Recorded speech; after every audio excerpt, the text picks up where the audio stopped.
Мен 20 жасыма дейін көп және қатты бастырылатынмын. Қазірде кейде қорқынышты түстер көріп тұншығатыным бар.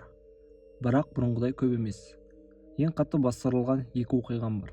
Ол кезде әжем, аға жеңгем, мен және сіңілім. Сіңілім ол кезде сәби. Шымкентте біртүрлі үйде тұратынбыз. Ана үй былай қарасаң қарапайым үй сияқты. Бірақ бір жағымсыз болатын. Және сол үйде сіңілім екеумізде жаралар пайда болған. Ол енді бөлек әңгіме. Бір күні кеште ұйықтадым. Сөйтіп түс көрдім. Түсімде айналам отқа айналған. Мүйізді бұқалардың бастары. Мен шайтандар деп түсіндім. Мені айналып жүрді. Мен тозаққа түсіп кеткендей болдым. Қатты ыстықтап денемді қозғалта алмадым. Кальмамды қайтарып шақ дегенде тұрдым. Тұрсам терлеп жатыр екем. Алматыда оқып жүрген кез еді. Ұйықтардың алдында бірдеңе сезгендей жаттым. Ұйықтап жатқан кезімде түсімде ме, өңімде ме белгісіз. Жанымнан қара нәрсе келіп үстіме мінді де тұншықтыра бастады. Мен дұғамды оқиын десем даусым шықпай, қасымдағы қызды түрттім. «Ой, не болды? Қумаши!» деп ары қарай ұйықтай берді.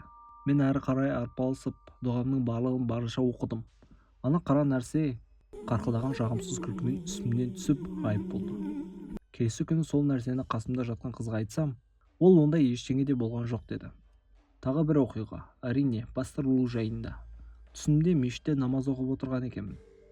Бір уақытта артымнан есіктен бір аппақ киімді кісі, қасында 2 адамы бар, тағы 3 кісі болып кіріп келді. Сосын олар басқа бір жерге кіріп кетті. Мен намаз оқып болған соң далаға шығып кеттім.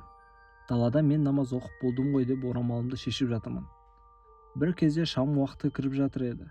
Жүгіріп мешітке кіріп барсам, адамдар коридорда тұрып намаз оқып жатыр екен. Мені бір қыз тоқтатып, «Тоқта, сен кешірім сұраған жоқсың ғой» деп мені тоқтатып алды. Мешіттің ішке кіретін есігі дәл алдында жабылып жатқан уақытта бағана көрген ақ киімді кісі жағымсыз жымиған болатын.